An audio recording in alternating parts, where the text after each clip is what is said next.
시청자 여러분 안녕하십니까? 주말 잘 보내고 계십니까? 저는 코로나가 비상사태며 엄격한 방역이 실시되어야 되고 시민들이 철저하게 이를 준수해야 된다는 데에 100% 동의합니다. 방역당국의 이 노력에도 상당히 고마움을 느끼고 있습니다. 그리고 이런 비상사태에서 어떤 집회나 또는 이런 행사는 이 상황과 생길 수 있는 부작용을 철저하게 따져서 진행이 되어야 된다고 믿습니다. 그러나 코로나에 대한 어떤 미스테리한 이런 부분이 그대로 지나치거나 아니면 코로나 관련된 어떤 집회나 이 특정한 사안을 정치적으로 악용을 하고 매도하고 이런 것들은 우리 한국 사회에 또 다른 엄청난 폐해로 다가올 것이라고 판단합니다. 그래서 코로나와 관련돼서 미스테리한 일이 생기면 방역당국은 이를 국민들에게 자세하게 설명을 하고 또 집회와 관련된 조사도 그 내역을 전혀 정치적인 부풀림 없이 이렇게 접근을 해야 됩니다. 코로나 미스테리의 대표적인 것, 제가 처음 연기를 했습니다마는 MBC 보도입니다. MBC가 지난 21일 보도한 서울 성북구의 체육대학 입시학원, 그러니까 중학생이나 고등학생들이 다니는 학원이죠. 이 학원에서 하도 코로나가 위험하다고 해서 그래서 그때 이제 하루에 확진자가 100명이 막 넘어서고 이럴 때였습니다. 그래서 학원생 60명을 증상도 없는데 그리고 코로나 확진자와 접촉한 이런 기록도 없는데 그저 노파심에서 코로나 검사를 받았다고 합니다. 그런데 놀랍게도 60명 중에서 20명, 3분의 1, 33%에 해당되는 학생들이 확진 판정을 받았습니다. 이른바 깜깜이 환자라고 하는 사람들입니다. 어떤 경로로 바이러스가 내 몸 안에 들어왔는지 모르고 그리고 몸 안에 있는지조차도 몰랐다가 지금도 그 경위를 알 수 없는 사람들. 자, 그렇다면 이미 이 바이러스라고 하는 것이 상당히 많이 이 체내에 들어와 있는 사람들이 많은 것이고 증상을 느끼지 않는 사람들 30%가 될지 20%가 될지 이런 사람들이 우리들의 주변에 많은 것이고 그런 사람들을 무작위로 다수를 조사를 해본다면 확진자가 저렇게 30%, 33% 또는 25% 이런 식으로 나올 수 있는 것 아닌가? 자, 그렇다면 광화문에 한번 적용을 해보겠습니다.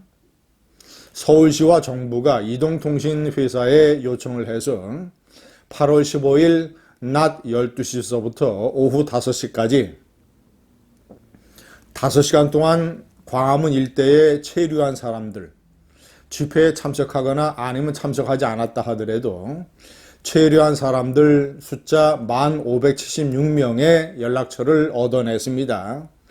그래서 이들에게 검사를 받으라고 권고하는 문자를 보냈습니다. 자, 그런데 그렇다면 이들 중에서 몇 명이나 확진자가 나와야 광화문의 책임입니까? 지금까지 광화문 집회 관련해서 확진자는 100여 명이라고 정부 당국은 발표를 하고 있습니다. 전국적으로. 만약에 33%의 저 통계치를 적용을 하면 3,000명 넘는 사람들이 확진자가 나와야 됩니다. 3,000명 넘는 사람이 나와야 됩니다. 그런데 과연 그렇게 나오겠는가? 자, 그렇다면 성북구 최대 입시학원의 33%는 도대체 어떻게 나온 것인가? 다른 어떤 무작위 특정 집단을 조사를 해봐서 성북구 최대 입시학원의 경우가 지극히 예외적인 것이라고 증명이 되든가, 아니면 다른 곳에도 저렇게 20%, 30%의 무증상 감염자들이 있는 것인가? 그렇다면 광화문 집회 아니면 사랑제일교회 이런 이 확진자 통계를 가지고 어떤 이 두 집단에게 책임을 뒤집어 씌우는 것은 잘못된 처사 아니겠는가? 과학과 맞지 않은 지나친 부풀리기나 정치적인 악용 아니겠는가? 이런 질문에 답을 해야 됩니다. 제가 광기라고 표현을 했습니다만 헌법에 따라 집회를 허용한 판사, 서울행정법원의 박형순 판사에게 광기에 가까운 매도와 공격이 자행이 되고 있습니다. 민주당 최고위원에 출마한 이원욱 의원, 경기도 화성시의 3선 의원이죠. 이 박형순 판사를 겨냥해 국민들은 그들을 판세라고 한다. 그 판사 새끼 이런 표현이죠. 판세. 그런 사람들이 판사봉을 잡고 또다시 국정을 농단하고 있다. 판사의 판결권을 제한하겠다.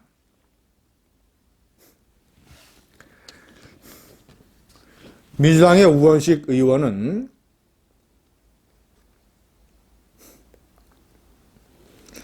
법원의 법리와 논거를 떠나서 법원의 결정에 따라 공공에게 돌이킬 수 없는 위기가 초래되었다면 먼저 국민 앞에 머리 숙여 사과하고 유감을 표명하는 것이 먼저다.